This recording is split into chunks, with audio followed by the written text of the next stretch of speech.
Yeah, I think that woman just sounds like a piece of shit. Like that, that is just a horrible attitude to have towards your kids, right? We get a lot of questions on the show about how to perform in jiu-jitsu, how to stay in the game for the long run. And something that we keep coming back to is that you need a body that is strong and robust so that you can stay in the game of jiu-jitsu. Now, strength is a part of making your jiu-jitsu work, but it's also a part of keeping you free of injury. And one of the simplest things that you can do is follow a structured strength and conditioning program so that you can stay on the mats. And here's the deal. We've built those programs. If you go to the Bulletproof for BJJ app, we have a collection of different programs designed specifically for you. All you need to do is go to the App Store on whichever device you're using, search for Bulletproof for BJJ, download the app, and you can get started training right away without paying for anything for your first 2 weeks. And the best part is JT and I will be there to coach you through it. See you on the inside. Today's episode is brought to you by Sodi. Now, hydration and electrolytes are like this. Why is that? If you just drink water by itself, you're actually going to lose a fair bit of that fluid and it's not going to go where it needs to go. Having electrolytes, which are sodium, potassium, and magnesium, they're the minerals that keep the water where you need it most, in your muscles. Now, we get a lot of questions on a regular basis, but this is one that comes up all the time. And Sodi has a solution for you. Go to sodii.com.au, get yourself a pack of awesome drinking salts, and it's going to help you roll better. And that's what we want for you. Get around it, guys. Hey, what's up? It's a Q&A episode. You guys have sent in your questions. And remember, you can send us a question anytime. Go to our website, bulletproofforbjj.com, hit the podcast tab and leave us a voicemail. We'll play that shit on the show. We really love the questions because it allows us to hear your voices, which is unique to us because it's always just us hearing each other's voices. Sure. And we get some really cool shit and it raises some great talking points. So please, anything related to your strength, injuries, the jiu-jitsu journey, the culture, anything around that, throw it at us.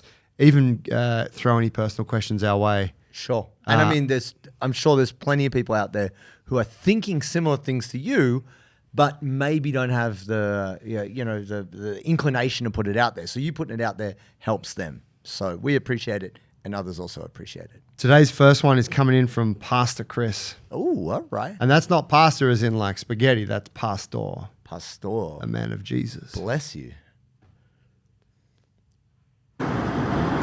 Hey guys, totally appreciate your podcast. Love your insights and thoughts. Got a quick question for you. Thank you. I'm a 47-year-old, 3-stripe blue belt. Been training jiu-jitsu consistently 3 to 4 times a week on average for a little more than 3 years. Nice. I'm reaching a place where I'm starting to put things together and see positions more accessible than I used to, if you know what I mean. My eyes starting to open up to different things. And I'm starting to be inclined to not think as much while doing jiu-jitsu to try to feel the flow. And what do you think about the relationship between just drilling and knowing 1,000 techniques and a more principle-based approach? So, I see from here I can take the back using the principle of changing my angle, for example. What do you guys think about that? The advancing in jiu-jitsu and at some point transitioning from just thinking about techniques to kind of feeling the movement and becoming more principle oriented. Sometimes I feel like I invented a move, but I know I didn't. We've all been there. Love you guys. Thanks so much. A legend. Thanks, Chris. We love you too. Respect. I think it's interesting because when you start out, you don't know anything. So you've just got to get something you can get a hold of, whatever that looks like. And so when you get to where you're at, Chris, I can't say it's necessarily, I don't know if I'm addressing this in the right way for your terminology, but for sure there is value in both things. Obviously, understanding the ins and outs of a particular singular thing, whether it be controlling the back or finishing the armbar or whatever it is, right? Understanding the smaller component part is very important. But like you say, if you've gotten to a point where you're starting to get on top of that and you're not having to put as much conscious effort into it, you do open your eyes up to a bit more opportunity. And therefore you can be like, oh, I might just do this instead. And then you've got to play around with it there to find out if that works for you or how good you are at those transitions and those bits and pieces. And it was actually explicitly told to me from Michael Lange, 3-time world champion, that the best people in jiu-jitsu, like competitively, are the best at the transitions. They win in the transitions. He said because at the highest level, everybody knows the techniques. Like everybody knows an armbar, a triangle, whatever. But it's the person who's the best at moving from one position to the next thing with the body angle, principle, whatever you might say, that are absolutely the number one. So yeah, I mean, I think there's time for both, spending time working on those smaller component parts. But obviously once you've gotten on top of a few of those, combining them with position change and how you're looking at the game is essential. And yeah, it sounds like your jiu-jitsu is in a good place. What do you think, Joe? Yeah, I kind of break Chris's question into a couple of parts because he mentions the like drilling thousands of techniques, which I agree that like just accumulating more and more techniques is usually not making many people better at jiu-jitsu. No. So definitely it's not about that. But then say the idea of actually having like principle-based jiu-jitsu where you understand the inherent principles behind all of it, I think that's It's pretty advanced. That's almost like learning the thousands of techniques, right? You've got to do it a million times to have that level of understanding. Yeah, and you got to do them all like a million times. And so I think that, for me, I keep it simple in terms of how many techniques I learn. And when something's not working, I usually go a layer deeper, which is why is this not working? And usually I've got to ask someone. And for me, I find that the concepts are somehow they're tied up in the techniques. And although I can't articulate them like, verbally, Yeah. my body knows them. Right. Right? Yeah, Like it's more subconscious. Yeah, and I feel like that's kind of that works for me. But we do know that there's people out there like jiu-jitsu educators who are all about like the concepts, right? And explaining it all. Yeah, and so in that way, I think if that suits you better, then go in on that. But you also don't have to be completely like concept driven. Yeah, you don't have to become a jiu-jitsu advanced theorist to Get good at this shit. Yeah, exactly. So, I mean, people are always looking for the one way. And generally, if you look at any human pursuit of improvement, there's never really just one way. It's you finding the way that works best for you.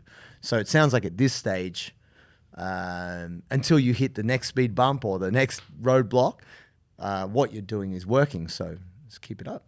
Yeah, and we speak a lot about like that. A lot of jiu-jitsu training is like just another set of new techniques. And it sounds like, Chris, you might be getting a little bit sick of like just learning more new techniques. And I think at a 3-stripe blue belt level or, kind of anywhere after blue belt, that's probably the time to be like, I'm going to start to pick and choose a little bit what I want to work on because I now I got some basics. I want to dive in and a bit deeper on some certain things. Yeah, sounds good, mate. Keep us up to date how you go with that. Next one coming in, anonymous. And this guy again. This guy always shows up. Here we go. Hey guys, Cliff from Maryland, United States here. About a month ago, I tore my ACL during training. If I had to describe it, I would say it would be very similar to what you, Joey, had talked about when you tore your ACL. Wasn't a lot of pain associated with it. I actually continued rolling during the class and finished the class. Yes. Was sore for the next few days, but within about a week, I was squatting and deadlifting with a barbell. And about a month out now, it feels pretty good. I haven't gone back to rolling or done any crazy pivoting or twisting. I realized probably the best option would be just to get the ACL reconstruction. Unfortunately, there's a lot of issues surrounding my personal and professional life where it's not really a good time for me to be immobilized for months on end. So I've made the decision to try and eventually roll again with no ACL in my knee. My plan is to really focus on PT the next few months, And then when I eventually return to rolling, I plan on not doing any stand-up, focusing on half guard and passing from my knees. I realize I'm not going to win any world championships with this strategy, but I can, enjoy all the benefits, mental benefits from jiu-jitsu that, we all love. Joey, it sounds like before you had your reconstruction, you actually rolled without an ACL. And I kind of wanted to just get your insight into that, what it was like, any kind of insight you had, and did you have any instances of instability? Any kind of advice would be greatly appreciated. Thanks, guys, for all your content. Cheers. Good one, right, brother Cliff. Yeah. Life without an ACL. Yeah, man. Look, thanks for the question. Super happy to share my piece about it. All right, so first thing was I never rolled without an ACL. And I probably would have because like what you've said, Cliff, I felt really good. Like after I tore it at training, it felt fine.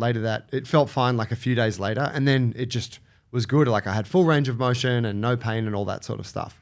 But when I went and saw my physio and I got scans and we concluded that the ACL had in fact been ruptured, there was also damage to other parts of my knee, mostly the medial meniscus. And the advice from my physio was that if I did wild shit like jiu-jitsu and running and, direction changing stuff, I would be putting extra pressure on the meniscus and I would cause further damage to that. And he said, look, if we are going to go for the surgery, you want to just reduce the trauma in that area. Like you want to reduce the inflammation so that you're in the best possible position for a reconstruction. So that was like a counter indication for me, right? It was like, you don't want to fuck up this other part of your knee, so better to just wait until you've had the reco. So I suppose speaking with people that I know who also don't have an ACL, and there's many, right, in the strength realm, in the jiu-jitsu realm. Lots of jiu-jitsu, top level jiu-jitsu folks, no ACLs. Yeah. It's totally doable. And probably for most of them, there'll be a price to pay down the track, right? But probably there's going to be a price to pay anyway. Yeah, like as we get older, if we're playing a sport like jiu-jitsu, probably your knees are going to have some shit, or if not, your knees something else. So I think that's just like a real toss-up, like a personal sort of, you got to weigh it up for you and be like, all right, like what might things look like in 10 or 15 years if I just continue going hard without an ACL? Now, for me, speaking with my physio and the surgeon who I both trusted, they concluded, dude, you're going to be back in here with a really fucked up meniscus and that's going to be like shit for you. Better to just do the reco. And I was like, all right, great. I'm down. Like that was the decision I made. But had they have said, dude, everything else in the knee looks pretty good, I probably would have just gone without it because I did have, even without the ACL, I had a very stable knee. But Joey also has super strong knees. Let's just put that out there. Before he ruptured his ACL, he's got some chunky, strong-ass legs. If that's not you, then maybe your knee wouldn't hold together as well. Just that's right. Hypothetically. And the other thing to think about, like, is maybe what you like to do in your life that requires the integrity of your knee. And I know for me, like, I love playing soccer, right, football. So like change of direction. Yeah, being able to chase my son and shit and kick the ball and play a casual game, whatever. That for some people without an ACL, that's not possible, right? The direction changing. I was never game. Someone said to me when I didn't have, they're like, have you tried running and changing directions? Ooh. And I was like, no. And they're like, you should give it a go, man. They're like, you just go and then you just collapse. And I was like, I don't want to feel that. You don't want that. But yeah, man, that's what I would suggest. Summing that up is like, look at what you want from it now, but then maybe look at how this decision could affect you in 10 or 15 years.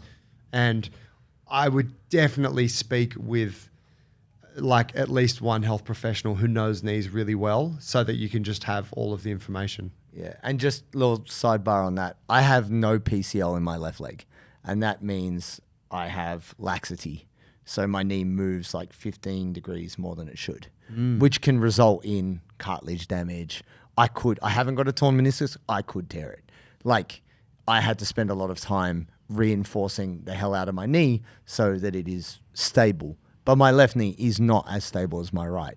And I can't shoot on my left knee because of it. It won't go there without kind of locking or clicking out of place. So, yeah, I mean, obviously PCL, ACL, they are different. They have different roles. But I know that through not having taken care of it through surgery, I have subsequently done a bit of damage to myself. Yeah, right. So it's just something, worth What do you considering. think you might have damaged there as a result? Oh, just the joint rubbing against, like I get ache on the outside of the knee. So could be a bit of, meniscus deterioration, but then cartilage, like bone on bone, because the tib fib move a bit more than they should. Yeah. Yeah, at some point I might have to get that bad boy taken care of. Yeah, right on. There it is. Thank you for your question. That was great. Yeah, it was a good one. Best of luck, Cliff. And man, like hit us up again or hit me up personally because I'd be really happy to offer you more help. You're going to recognize this guy. Oof. Who we got? What's up, JT? What's up, Joey? It's your boy, Salmon Strongman. The us with the boost. You know what I mean? Hey, so we just finished Pan Packs on the weekend, and a growing trend that I'm a little bit miffed if that's a word. So we saw there was a mother, she had like a 7-year-old or 8-year-old daughter, they were walking past me, and the mum says to the daughter, like, hurry up, like, so she's sort of rushing her, she's like, hurry up, you little she's like, I can't believe you came here and you lost. Whoa. I was pretty shocked and disappointed in the mum too. But I guess my question is to you fellas, do you think BJJ gyms are indirectly putting too much pressure on their kids to win? And if so, what words of advice would you provide for these gyms to, I guess, like pull their heads in, because we want the kids just to have fun. Love to hear your response, boys. Love your work, and big ups. Peace. Samoan strongman. What a legend. He is a very strong man. That guy's got some awesome raw numbers from when he was doing strongman training. He's wow. Very strong man. But also a legend. Like a big supporter of ours and good guy. Gentleman, shout out. So, look, mate, I'm not sure if that is the academy or if that's the parent. You know, when you see, I don't know if you've seen like dance mums, where, you've got these unrealized people who are trying to live through their kids. Yeah. And therefore being bad parents by trying to somehow alleviate project their insecurities onto their kids. Through their kids, you know? And the kid's just like, I am just trying to have fun. Maybe. Or maybe well, kids just like, okay, like I'll do better. Like whatever you say. Yeah, you're the leader, right? I guess I'll bring Google Maps of jiu-jitsu tournaments next time, Mum. Sorry. But I think there's something pretty important in your question there, which is with kids competing early, what should be the focus? Should it be that they just enjoy it or that you're actually trying to train them to be competitive? And I think it actually really does depend on the kid, because some kids are rough and tumble. Some kids are down to bang, and that's fun for them. Like playing rough, you meet kids that just play rough. They can run into a wall, they fall over, they get up, they laugh, they don't care. Whereas some kids, something isn't right, and they're upset. So I think whether it be the parent or the coach, you can't have like a blanket principle of like, right, all the kids here are going to be killers and that's what we do. I mean, you could do that, but I don't think that's necessarily the best result. Looking at a kid and understanding if that kid is a hard charging little unit, then you don't need to push that kid. You just put him in the right direction. But then also having enough understanding or empathy with a child to go, you know what, they don't seem to be enjoying this. As much as it's good to get kids to do stuff that kind of gets them to grow and develop, it's a jiu-jitsu tournament is a lot of pressure as an adult. Like I've got to say, and I know there's been some very high level jiu-jitsu folks that have expressed that they're not even happy when they win. They're just relieved. Yeah. Like just, oh, thank God it's over. And I've got to say, I share that sentiment too. It's just a massive relief. Win, lose, or draw, you're like, like, why did I force myself to do this? Like, oh, thank God that's over. To have a parent or a coach forcing that on you as a kid, I think could be like low-key traumatic. What are your thoughts on this, Joe? You got a young son? Yeah, I think that. I mean, that woman just sounds like a piece of shit. Like that, you know, that is just a horrible attitude to have towards your kids, right? Like to put that shit on them. And, you know, and I know that's actually kind of aside from Usu's question. But yeah, so yeah, those parents are everywhere, right? Unfortunately, they're going to be in every sport. They're on every football sideline, etc. But academies, I got to be honest, I've never seen a jiu-jitsu academy that like I'm constantly actually just like really impressed with what I see from kids programs. And I haven't been to all of them, you know, but every time you go to a gym and it's like the kids class is wrapping up or something, it's like, I'm like, most of these gyms put in so much awesome work to make sure these kids are having a great time, and they encourage them to compete, but it's usually seems to be done in a really kind of positive and empowering light. Yeah. But another thought is that there are kids that do want to push things, right?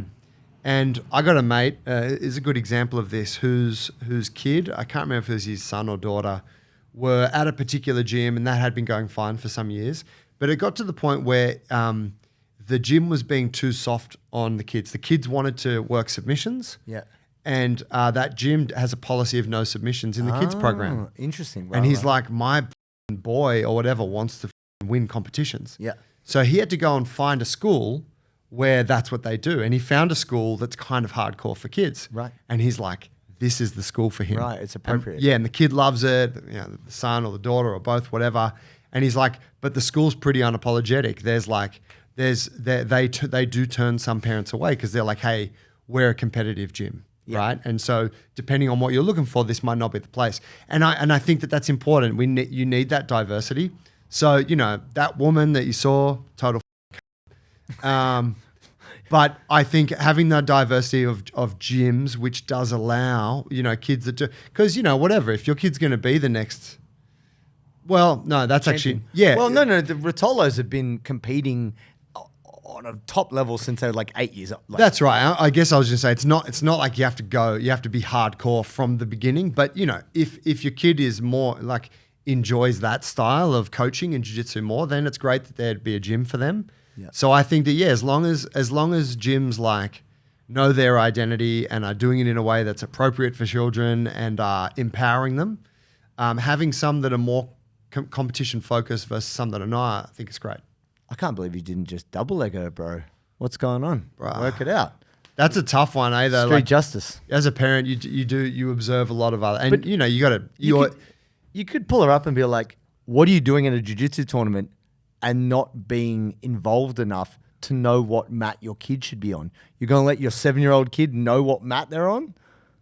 You are the kid in this situation. Like, you know what I mean? That's kind of ridiculous. Like, I mean, like I said before, tournament situation is hard enough if you're an adult. Trying to put the responsibility of self-management to a child in a tournament situation is preposterous. So, there it is. Man, question time. Thank you. Thank you for bringing your questions. And like I said before, you asking a question benefits everybody else. So if you've got something that, you know, we get many messages on Instagram, Facebook, through the website, please go to the website, click on the podcast tab. It's bulletproofbjj.com, podcast tab. Scroll down and there'll be a red button. You can click on that, leave us a voicemail. Let us know who you are because we like to know who you are and where you're from. And then hit us with the question. We really appreciate it. Yep.